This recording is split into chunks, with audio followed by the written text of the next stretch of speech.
Hey, what up, everybody? This is Stevie Breach coming to you. By now, I'm sure everybody knows the trouble that has got some heat on AJ Lee. AJ Lee, probably one of the most popular divas that is in the divas division for the WWE. I guess maybe she's even separated a little bit out from the divas, saying that she's just I guess she sort of like says that she's a wrestler and she's not a part of the total divas clique, and that's basically the whole storyline that they've going on. I think honestly that with her going off on Michelle Beadle and yelling at her for talking to her boyfriend CM Punk in front of all the people there, I think honestly it more than embarrasses the company, but it puts them in a bad position with NBC sending them Michelle Beadle. Beadle is a big-time wrestling fan. I honestly found out that she was a wrestling fan around 2011. I believe around that point she was working for ESPN, and she was actually writing about the CM Punk storyline in her stories that she was putting up on the ESPN website at that time. Since then, she's moved over to NBC, and NBC loaned her out to the WWE to give them, a big name to host the Tribute for the Troops that was filmed last week. And now this story's coming out, the night before the pay-per-view. A good reason for them to take the title off of them. I know that some people might come out and say that, AJ yelled at them, but, honestly, I don't even really know to call her a celebrity or not, but, she is a person of some fame, and she's a person that, could put some bad publicity on WWE if she wanted to. I think that, her being a lifelong wrestling fan, she will more than likely, I don't think she will trash the company at all for this situation that she's been put in. She's already gone on Twitter sort of trying to brush back the whole situation. I think that if she wanted publicity for this deal, I think that she would have already said something about it, saying it happened almost a week beforehand with, I think the Tribute for Troops was on Sunday last week. I think it was filmed in between the house shows in California and the Monday Night Raw on Monday. I'm pretty sure is when it happened. But, she would have said something about it, and she's already sort of brushed it off on her Twitter, saying that she thought it was a joke.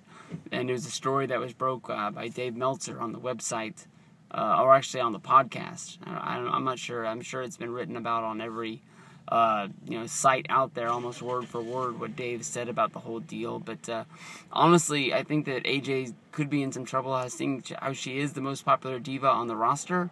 Honestly, in my opinion, she's already done it all and won it all in the WWE, and I don't really know what else there is to do. She's already been paired up with every big-name superstar, from Dolph Ziggler, John Cena, CM Punk, Daniel Bryan, Kane. She was with Biggie Langston for a minute, and she appears that she's been out on her own. She's running a storyline now that basically she's done it all and won it all on the show as well, seeing how she's beat Caitlyn, she's beat every diva that's on the roster. Going into this pay-per-view beforehand, I thought this was the night that Natalya was actually going to win it and become the champion. I thought that before long, one of the Bellas is going to win the belt back. Seeing how, I think that Brie's really coming along as a wrestler, and I know they really want Nikki to be some sort of a big wrestling star, and she hasn't really got there. She's getting over her injury and everything, but honestly, to me, AJ, honestly, even though she's a big part of the WWE, and I think she's one of the most popular girls that they have out there as a character, but she's no Sunny, she's no Sable.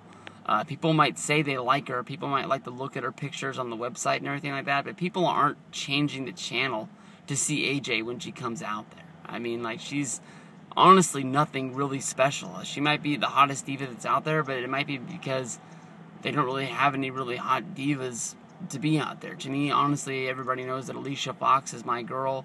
Some people like Oksana. To me, I don't see it. I don't know. She looks 10 years older than she really is to me. Some people like Rosa, but Rosa's never really on TV to like in the first place. But I don't know. Honestly, I wouldn't be surprised if AJ stays with the company, but I honestly wouldn't be surprised if they just let her go, because there's really nothing else really to do with her. It's not like she's really going to make the rounds again and manage John Cena, Ziggler, Punk, or Bryan. All those guys would be stupid enough to take him back. And I know one thing that I thought about in my mind, I was thinking if they are going to do the Triple H versus CM Punk for WrestleMania, maybe they would bring up the fact that AJ and Punk are together in real life and break that wall down, much like Stephanie and Triple H did with their relationship, but then again, you got to look at it as, do they really want to come out and say that she's really with Punk, seeing how she's been with, other guys in the company, and more than likely Punk's not going to be her last stop on the go-round. So we'll see how this plays out, but I don't know. I think this is probably a big story for today, but by tomorrow it's going to be all sort of forgotten about, and that's about it.